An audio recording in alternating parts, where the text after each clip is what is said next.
Okay, Lagos, here we are, gone past 6:30, and it is Business Express for the next 15 minutes. Joining me, of course, I'm Sope Martins. I've got Rotus. Hello. Hey, Shakwe, good morning to you. Good morning to all our listeners and YouTube viewers out there. Good to be with you. Yes, yes, yes. If you do want to go to YouTube, all you need to do is check out youtube.com/smooth981 FM Lagos. That is our channel. Subscribe to us, and you'll be able to watch Business Express with the notifications every single weekday at 6:30. All right, so Rotus, oh yes, people also send your messages in because we're going to be talking about inflation. We're going to be talking about a whole bunch of things, and we know you want to join the conversation on WhatsApp with this number 0809 4440981. You can also take it to Twitter, find at Rotanquote, find at Smooth981FM, and use a hashtag Business Express 981. So, Rotus, in a move that surprised nobody, inflation is up again. So, let's talk about it. Yeah, it's at this point, Shakwe, what really is there to say, right? It's I don't think I don't think it takes an economist or an analyst. It rose again, so 16.82%. Third consecutive increase year on year. There was some for April was 15.92 in March. The usual things, fuel, food, those were the increases we saw in the food basket. I mean, I went to buy bread on Saturday, and there was a big sign on the entrance to the bakery saying that, look, due to increase in raw materials, prices have gone up. I was talking to, in fact, we had a guest on Business Hub. I think it was 2 Tuesdays ago. Business Hub is our SME show in the afternoons at 5:15 p.m. during the drive time belt. And we had a confectionery player who makes cakes and so on. She was like, prices have gone up about what? To about 100%. India just recently, I think they've banned exports of, I think it's wheat. Wheat prices are up 60%. So it's a combination of things. Nigeria's structural issues are still what they are. Before COVID, before the war in Ukraine, just our own structural issues have always been there. Yeah, but now this is like exacerbating them, isn't it? Exactly. So the war has made it worse. I mean, Indonesia restricting palm oil exports, India restricting wheat, Ukraine restricting vegetable oils. All these things are just, coming together. Yeah. I love how it's all the things we love, all the things we eat. Oil, hello. Wheat, okay. Our bread, our cakes, gone. Well, not gone, just extremely expensive now. It's, and then oil, vegetable oil. I mean, come on, we might as well swim in the stuff. Well, I don't know. Everything, right? And our high import bill, what's it, $12 billion a year or so. So we continue to import. There's also, when you import as much as we do, there's a foreign exchange dynamic to that, right? Because you have to dollars to bring those items into the country. So there's a pass-through effect of the US dollar on what you're bringing into the country. So it's just one after another.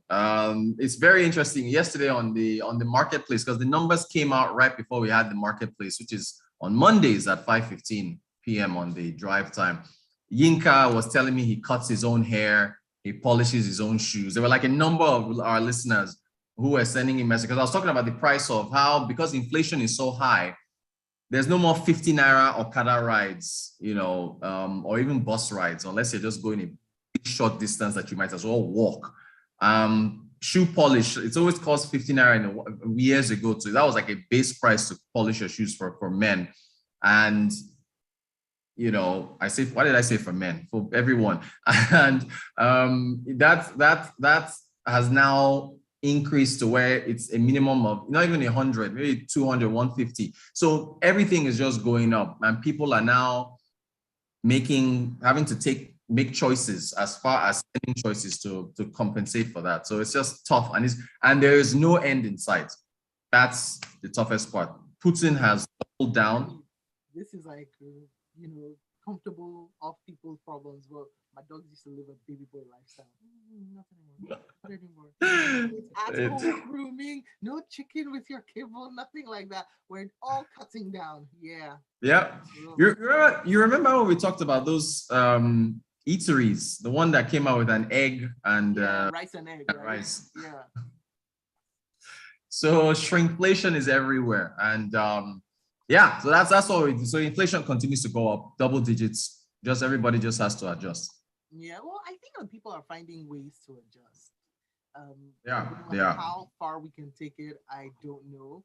But then Right. again, this is a fantastic time to to go for that gluten-free lifestyle you were always trying to go for. But then when Exactly. I agree. you're like, oh no, let me just have a taste. Now the taste is rather expensive. You might decide to Right. go healthier.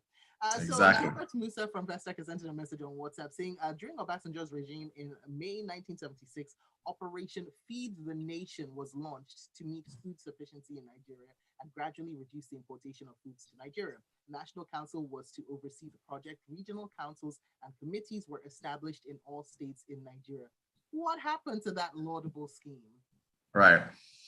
Look, unfortunately, the Obasanjo administration in my lifetime, from pensions to telecommunications reform to, planting the seed for the Petroleum Industry Act, I believe, so much that was done that just unfortunately wasn't maintained. And, you can look to the past where times were better, but unfortunately, it's just been a struggle to keep up with that today. And maybe even if there was another administration that wasn't the Buhari administration, maybe they'll be facing the same problems. But it's just at this point, we now look back on the Obasanjo regime with nostalgia. It's just harder. Things are just harder.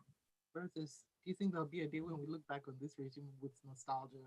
Maybe when 45. Well, that means things are gotten really bad. Wow. Let me take some more messages. So Benga Kamu says, so what exactly is the government doing about curbing inflation? That's a good question.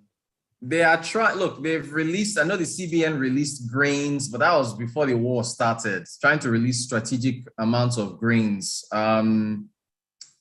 Look, it's a supply thing, right? We're importing these things. So, the only thing is import substitution, where you can try to, grow these things here at home, but that's long term. So short term, I'm not really sure what answers they have.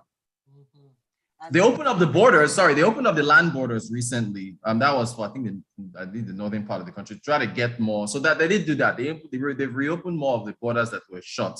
So maybe that might help. But you're seeing in the numbers, it continues to rise. So as long as those numbers keep going up, whatever they're doing is not working. And I wonder how much exactly they can do when there's quite a bit of it that is external in origin. So the origins of all this? Yeah. Like it was the borders when we're talking about, talking about just inflation. Like when we're talking about looking at food prices rising from vegetable oil to palm oil to this, it's all about Indonesia, India, Ukraine. So how much exactly can they do when that is external?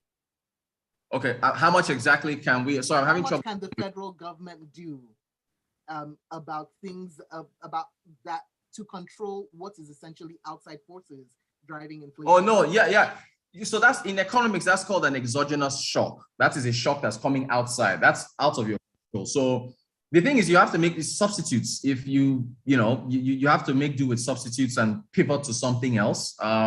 It's out of your control. So you have to rely on your own domestic supply, which unfortunately cannot meet demand. So it's out of your hands, which is why, and you can't produce everything as a country, right? You just have to make do with what you have at this point. And so when supply dwindles, the prices will go up, and it's just what it is at this point.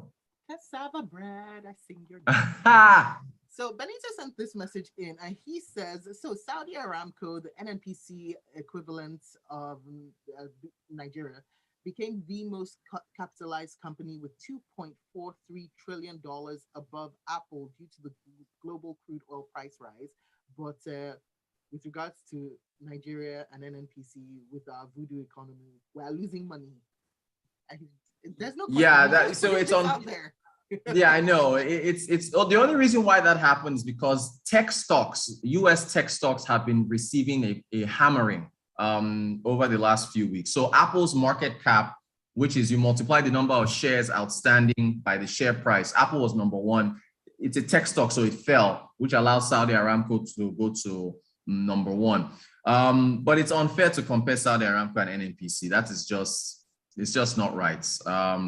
You shouldn't mention the two of them in the same sentence. I mean, subsidies are finishing the NNPC. They don't have aviation fuel to give the airlines. They don't have the subsidy price. They can't even contribute money to the federation accounts. Don't compare NNPC and Saudi Aramco. It's not. It's actually insulting to Saudi Aramco. Oh wow. Okay, Yeah. then. Okay. And Ogeno Chugo says the price of diesel is now £1.80 in the UK. One way of beating inflation: cook your food. Oh, like no takeout? I'm confused. Is that what he means? No takeout? Yeah. So diesel is unregulated, and so if you think about the trucks that move fuel from depots around the country, trucks that carry pure water, the fuel is there. And I hear that we're not even feeling the full effects of the war. So that is actually still to come, which I found confusing. I thought already, but it's so there could I be don't want it to come. No.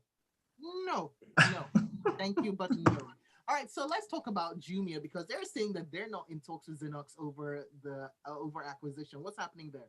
Yeah, we talked about this on Tech Friday with Fisayo last Friday, where there were rumors that Xenox, Leo Stan Ecker's company, wanted to take over them. It was a rumor. Well, now they've come out. I think they spoke to Business Day newspaper and told them that there's no acquisition on the cards. But Jumia has lost so much money that you don't, if you are vulnerable, you are vulnerable. It can be a hostile takeover that can happen. So they've come out and said they're not in any talks to be taken over by Xenox. But, again, the rumor was that he was just going to approach and take over the company by making an offer that they can't refuse. Kind of like how Elon Musk made a offer to Twitter. So what happens? Still a developing situation.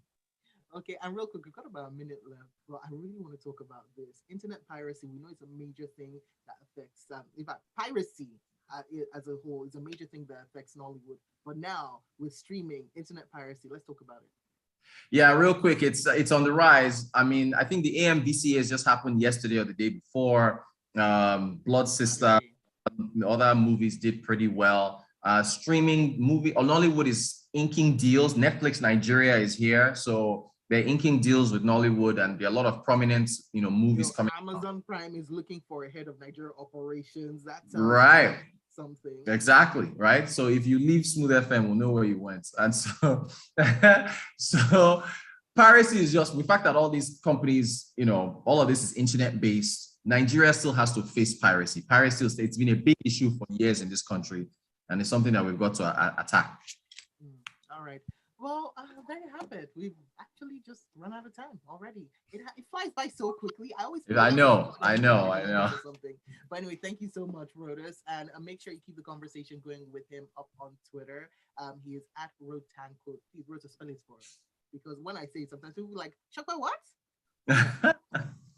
Spell it for us real quick. ROTANKWOT. Perfect. All right, Rotus, see you tomorrow, 6:30.